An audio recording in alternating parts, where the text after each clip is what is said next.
everybody, it's Jenny J 1911. Tonight we are going to be switching our Dillon 550 over so that we can start reloading our 38 special. So the first thing that we have already done is we have put our 38 special conversion kit on. Now I'm going to grab the first die that's going to go in station 1. This die is going to enable us to decap and resize our brass, okay? So what we're going to do first is we're going to pull our handle down and raise our ram. And what you should take notice of is make sure that this is all the way up to the top of your threads, because if it's down here, you're not going to be able to put your die in as far as it needs to go. So we're just going to put the die in and we're going to turn it until it touches our shell plate. Now, once we get this die threaded all the way in to touch our shell plate, we're going to back it out about 1/16 of a turn. Okay, we're almost there. There we go. Now, what I'm going to do is I'm going to back it out 1/16 of a turn, and I'm going to just finger snug this up right here so that we can feel that it's locked in there a little bit. And then I'm going to take my wrench here, loosen it up a little bit. Okay, we're going to take the wrench and then we're going to make sure that this is as tight as this will go.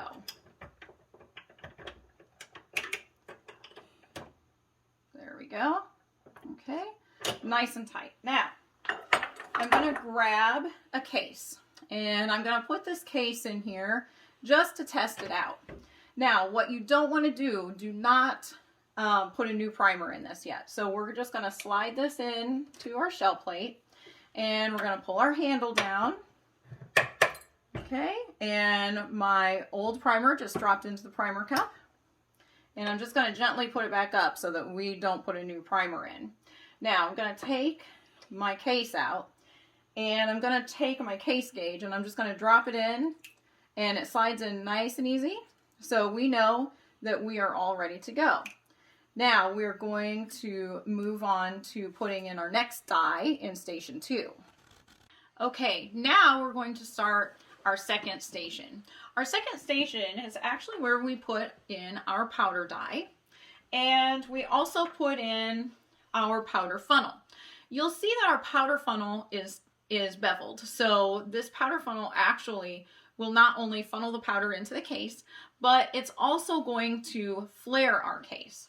So in the interest of time, I've actually already adjusted my lock nut, but what you need to do is you're going to screw this in so that it goes about halfway down.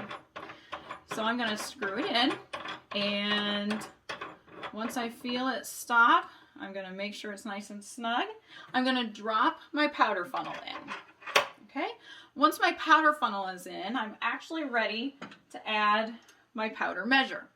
Now my powder measure has this little clamp with these 2 little bolts, and I'm going to put it on here and make sure that it's seated all the way down. And then I'm going to screw these in.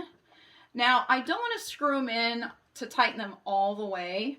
I just want to screw them in enough to hold this in place for now, because what's going to happen is we're going to have to readjust this when we put our fail-safe rod in.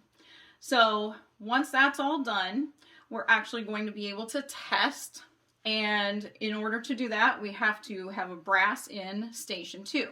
So I've already added a case to station 2. I'm going to pull my handle down, raise my ram, and I'm going to put it back up again, and you can feel and you can actually visually see too if there is a flare there. So that's your goal. You want to be able to feel a little bit of a lip or a little bit of a flare on that. If you feel some flare, you can take one of your bullets and see if your bullet will sit in there upright. And my bullet does sit in there upright, so that tells me that I do have a pretty nice little flare. Now you want to be conscientious about not over flaring too, because that will also give you problems. So now I can see that this is ready to go, and we're going to move on to station 3. All right, now we're going to move on to the third station. The third station is where we put our seeding die. Now, I want to show you how this seeding die works. I'm going to pull this pin out right here, and I'm going to lay it off to the side. That removal of that pin is actually going to enable me to take these two pieces apart. So, inside this part of the die, you'll see a hole that's got a black pin. I'm going to turn it around so that my black pin drops out. And I'm going to put my finger actually up in here so that I don't lose what's inside. Now, what drops out is this little piece that's going to determine whether we're going to use our flat nose bullet or our round nose bullet. We're using flat nose bullets tonight. So what I'm going to do is I'm going to make sure that my flat nose bullet piece is pointing down, and you can see it fits in there perfectly.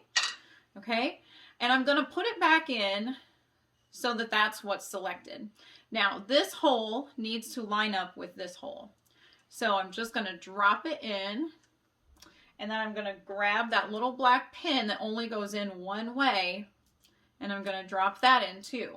Okay, now I'm going to put this back into the die, and I'm going to add the pin to the top. Okay, and that will hold everything in place.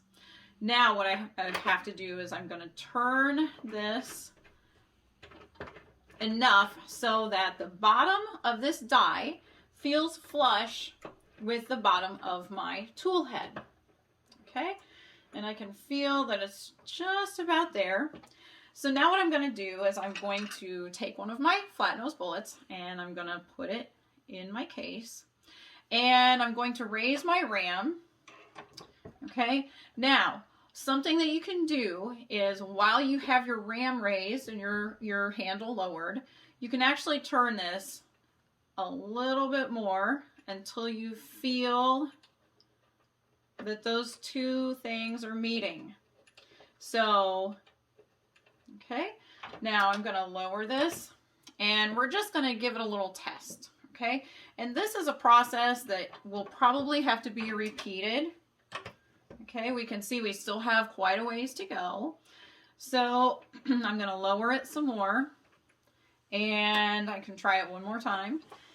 All right, now in the interest of time, I'm actually going to work on this. What we're trying to achieve here is an OAL of 1.455. So as I'm going through this, and I'm going to tweak it a little bit at a time, and then I'm going to test it with my calipers, and I'm going to make sure that we have the desired OAL. All right, so now we're moving on to station 4. Station 4 is where we're going to install our crimping die. Now, the installation of the crimp die is going to be very similar to the installation that we did at station 3. So what we can do is I'm just going to put this die up in here. Okay, and I'm just going to screw it in a couple times just so it's there. Now, you can raise your ram, and we think this is the easiest way to do it. Raise your ram, and then you can continue to tighten this until you feel the resistance of your die, and your die is meeting that case down there and that bullet. So what you're going to do, you're going to put your handle back up, and then you can actually tighten this one more turn, and then pull your handle down and see if that gives you what you need. And of course, this is just like all the other setting of these dies. You're going to have to tweak this little by little, and you definitely only want to tweak it little by little so that you don't over tweak it, because then you have to reverse things.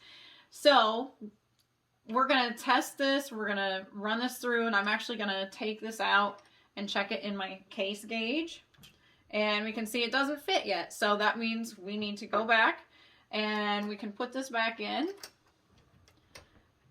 and we're going to continue adjusting it. And as soon as we have that done, we will finish up the very last steps of what we need to talk about.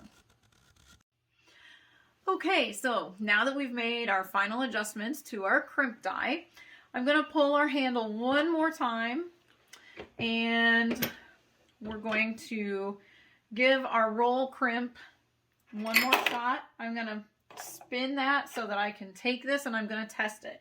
So first of all, I'm going to use my calipers and I'm going to check to see if my overall length, my OAL, is 1.455, and it is. Very good. And the other thing I'm going to do is I'm going to use my case gauge and I'm going to check, make sure this goes in easily. Sure does. And we're good to go. Now, I will say that before we actually start loading again for this, when we're doing our actual loading, we will go through each of these stations and we're going to check everything one more time just to make sure that everything is set exactly where we want it to be. Now, you may have noticed that I did not do anything with my powder measure. We did all of these settings without doing anything with the powder. So the only thing you need to know in order to do that is we're using our small powder bar because that's what we're loading for. And all you need to do is adjust this bolt on the end of your powder bar. So if you want to have more powder, you're going to turn this clockwise. And if you want to have less powder, you're going to turn it counterclockwise. Okay, so that was just a very brief overview of how to set this up. And of course, you know, there are a lot of things that go into this. You need to check and recheck and measure and remeasure. Always just tweak things a little bit at a time so that you don't have to go back and readjust something because you moved it too much. It's much easier to just tweak it a little bit at a time. So thank you so much for watching, and I can't wait to talk to you all again. And I will probably be doing another video with this beautiful blue machine soon.